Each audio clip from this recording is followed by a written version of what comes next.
Hello, hello. We're back, and it's me, Asher Ninja, with Taurox. And as you can see, we're in turn 2 on episode 2, so that's always bodes well, doesn't it? We're at war with everyone that we know, which is great, because we're doing that. And we're now going to go over to Horno. Let's be a little bit cautious here. Shouldn't be any armies here, but, you know, just in case. Okay, it's an over the end turn. Nothing happened. We recruited our units, and we built our very exciting dread builder. But let's take out Horno. So we're within distance of our thingy. Now we have an overwhelming sense of superiority on this one. It's probably the same terrain as the last one. I don't know if I could be bothered fighting it again. It would just be the same deal. Nah, we won't. We'll just go with our result this morning. See the difference in the amount we lose. That's okay. So that's right. Talisman of Endurance. And we're going to take the loot and raise because we just still need money. We're going to need it to upgrade our thingy building. I'll show you the horde building, this one here. So we're still a few turns before we do, but we need at least 5,000 gold. But that'll need 7,000 gold. So the gold we can get.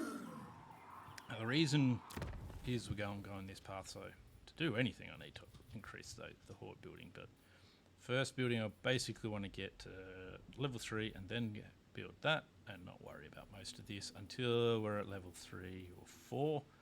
Then I'll get that building and rebuild and build the rest of these as well as we need. We're going to go into hidden encampment stance, which we didn't use the last time, but it hides us, makes us immune to attrition, and has a 10% movement penalty.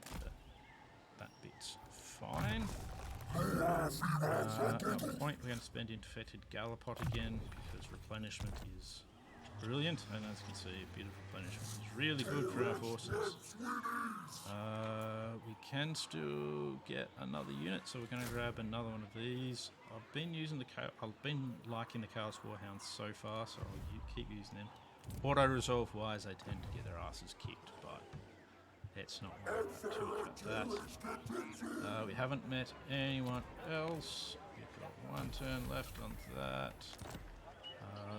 There's nothing we can spend dread on yet. I'm kind of tossing up whether or not I get one of the other legendary lords first. Specifically Malagor, because of his -8 leadership penalty.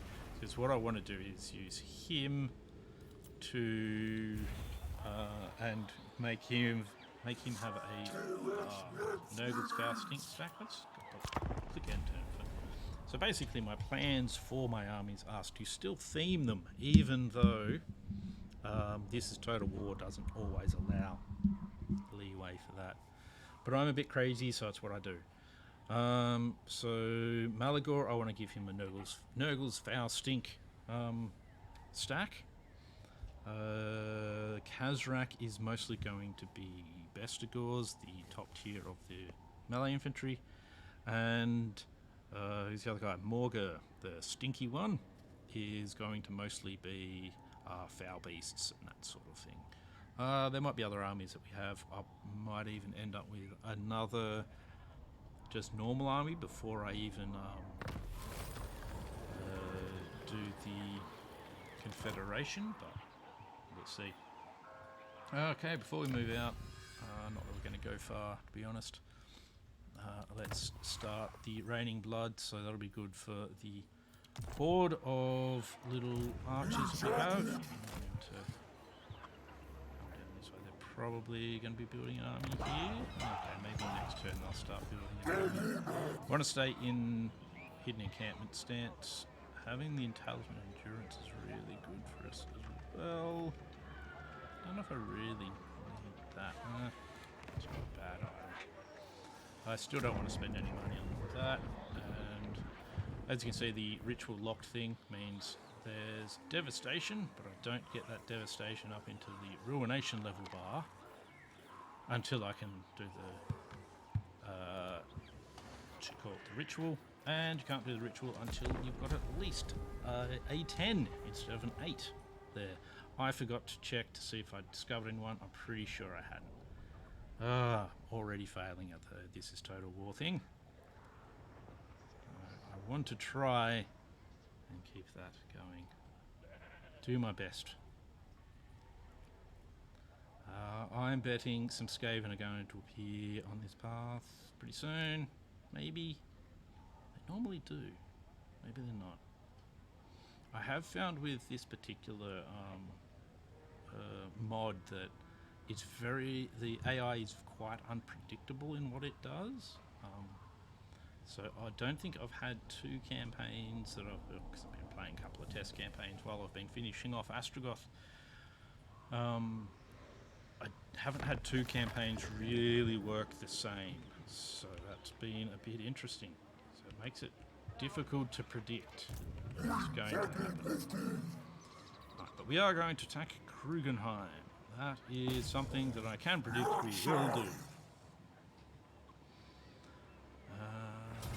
And it'll actually should give us 6 devastation destroying it.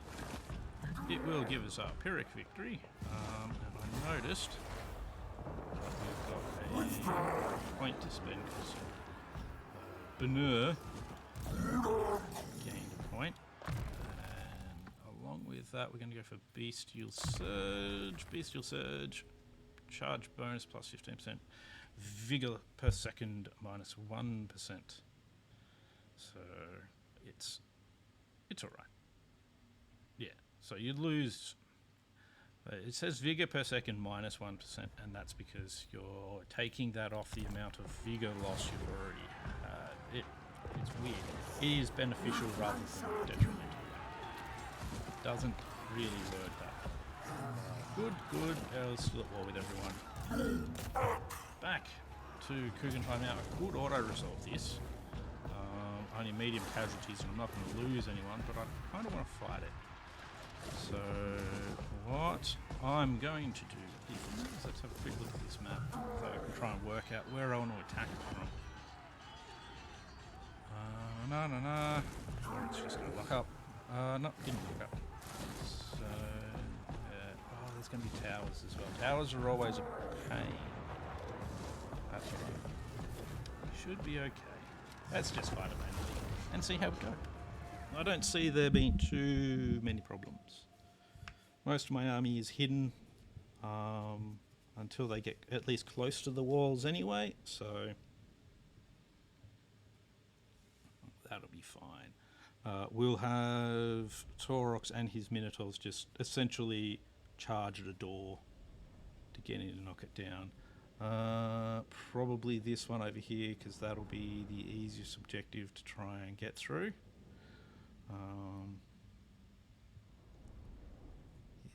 And we're going to have like our Ungors try and climb the walls to disrupt all the crossbowmen, etc. that will be up there. Yes, I think that's a good idea. I could try and sneak them in around the back and all these sorts of things, but I'm going to do it the old school way. The old school way of just blasting our way through the front doors. So all of you guys coming up all the way up the front. All of our hidden units, you can be back here. Doggos, you can be back here as well, but I'm going to put this over here a little, because otherwise splash damage that's supposed to hit them will hit the other units.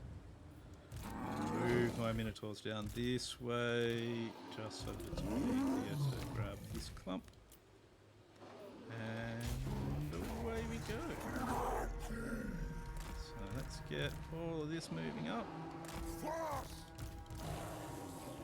The doggos will be the fastest to move up. So let's try and...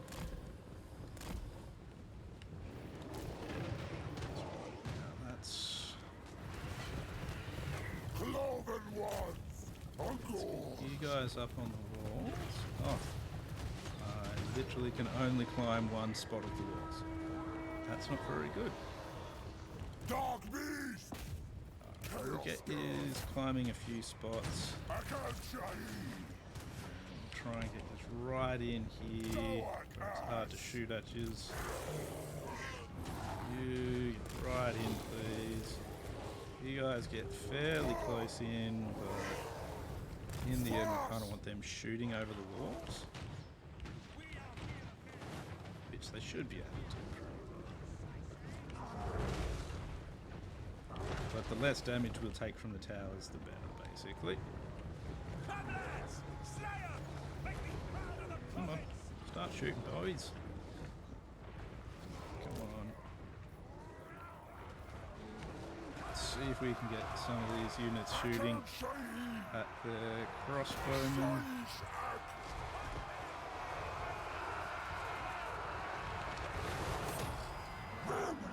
Damage to the doors are going okay. Kill everything! Pull that down. Do a bit of damage to these units here. Now, the Ungors are going to have trouble because they're not as good at fighting as them. Let's get this Ungor herd climbing up here.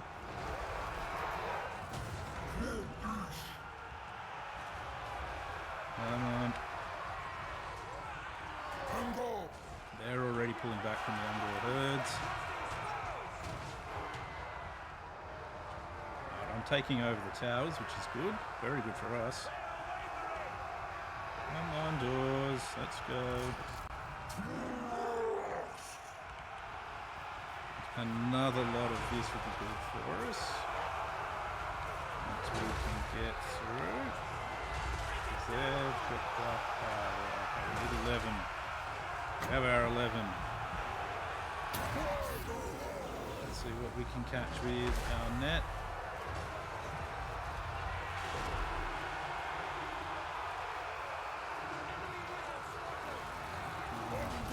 You three.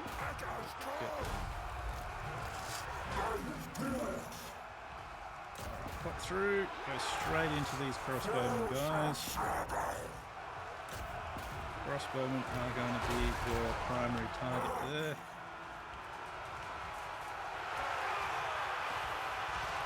These guys are doing a pretty good job of holding the walls at the moment.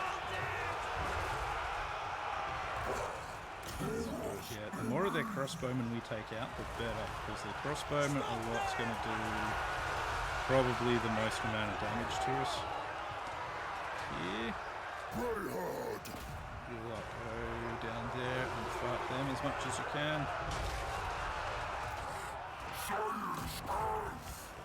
These units are getting completely crushed, that's good. That unit's not, but that's fine too.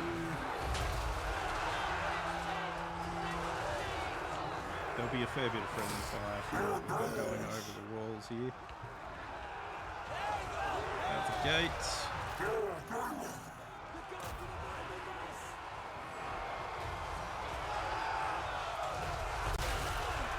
That's the way Taurox, you just dive through.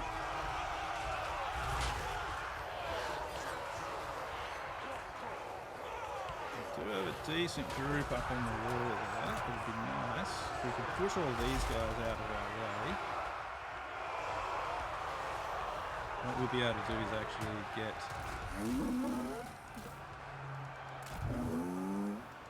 in and get a couple more units around the back. Okay, they've got crossbowmen up here firing again, so we sent Taurox up there.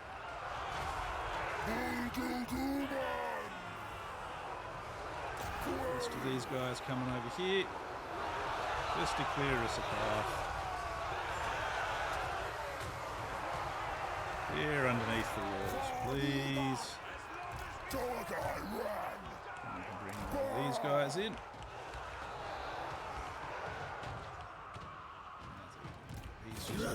He's come along to do some wrecking.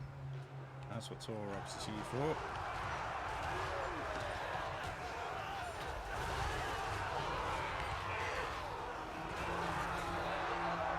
they're just holding up a couple of the units there. They're not doing too well. This is all mostly about just sort of essentially holding these guys in place. But it looks like they're now going to come off the walls, which is excellent for us. So it means on the walls we're going to destroy them, and off the walls we're going to destroy them. So, oh, good. You guys get into them. Where's Taurox? Probably getting fired at by some retreating crossbowmen by now. Oh no, get fired at by some that are not retreating, but are standing behind barricades.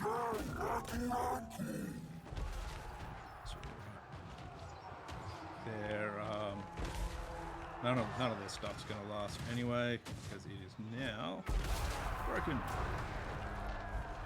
Winner, chicken dinner. Wasn't bad. I think we did pretty well on casualties there, so happy with that.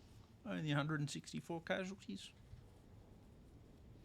Yeah, like I said, their crossbowmen will do the most damage, and they did. But our guys did pretty well holding them off. The Minotaurs, of course, did the most damage along with Taurox. That's good. His 13 kills. He actually, you can see he did quite a bit of damage, 51,000 worth of damage. Whereas, well, let's have a look at some of the others here. Only 47,000 worth of damage. So what he's done is he's done a lot of AoE damage. He's brought a lot of health down, and other people have gotten a kill, basically. So it almost looks like what he's doing isn't worth it, but it's very worth it. Because then the single swings from everyone else are just doing slaughtering. So sometimes it's not about the amount of kills, it's a bit about the amount of damage. So, and I mean, Taurox is always going to get a lot of kills and do a lot of damage, because he individually per hit does a fair bit of damage. I mean, most of his kills were probably melee kills. Pendant of Slaanesh is actually not all that bad, oddly enough, even though it's putting Slaanesh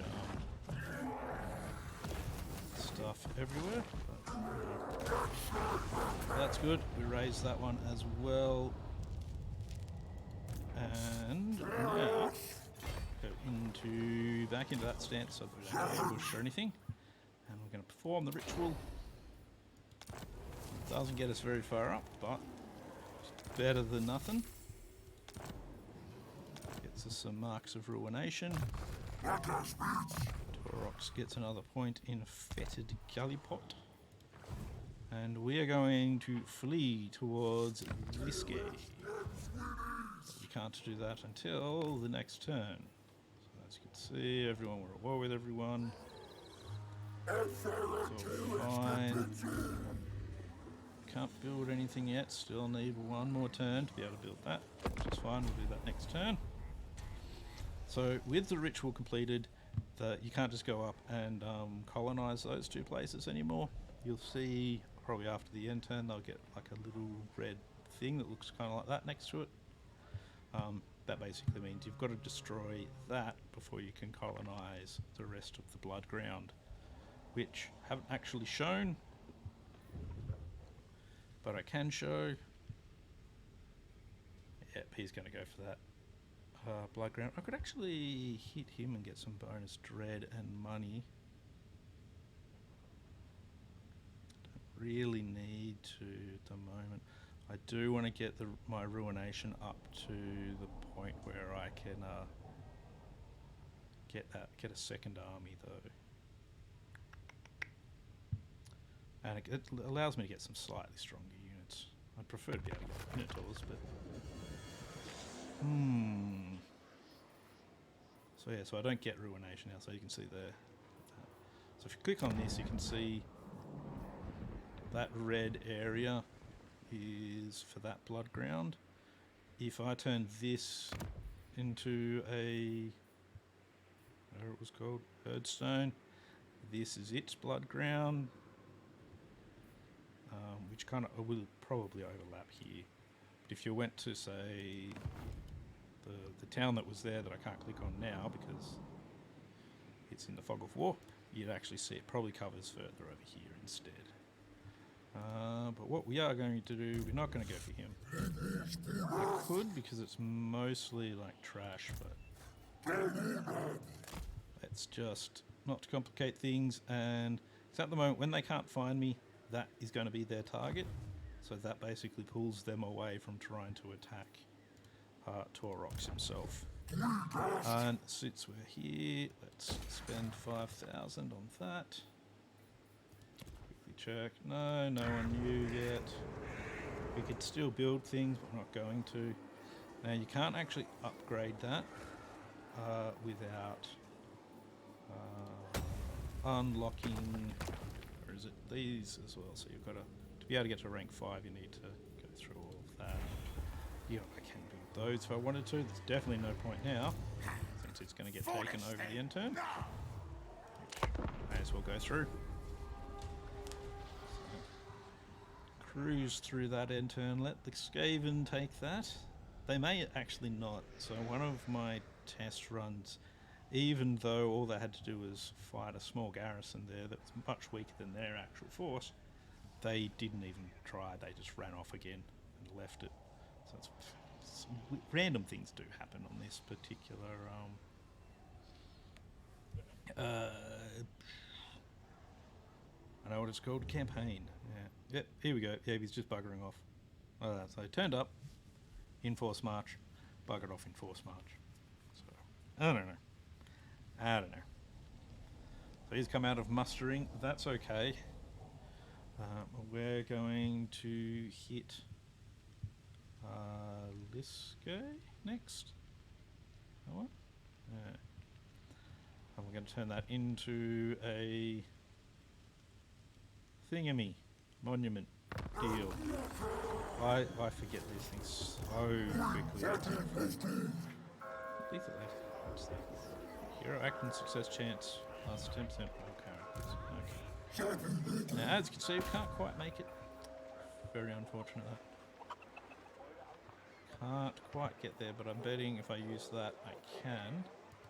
No. What does he have? So there's 17 there that I have to fight. I've got 20. Good. It looks like they're getting unworkable crossbowmen, which is bad. Yeah, It's cool. Being able to get them would be nice. Zandors are surprising. Anyway, I'm getting sidetracked there. They both got a level for whatever reason, so we're going to take Blessed by Evil. That's basically just so that we have the 4 to go through Unholy Resistance. I'm going to get Traitor Kin for you. Let's have a look at this. Okay, so we're looking at Pyrrhic Victory. We will lose troops. They don't actually, they've got a lot less crossbowmen than I was expecting, which is very good for us. What does the map look like? Okay, so it's a pretty straight cut on that.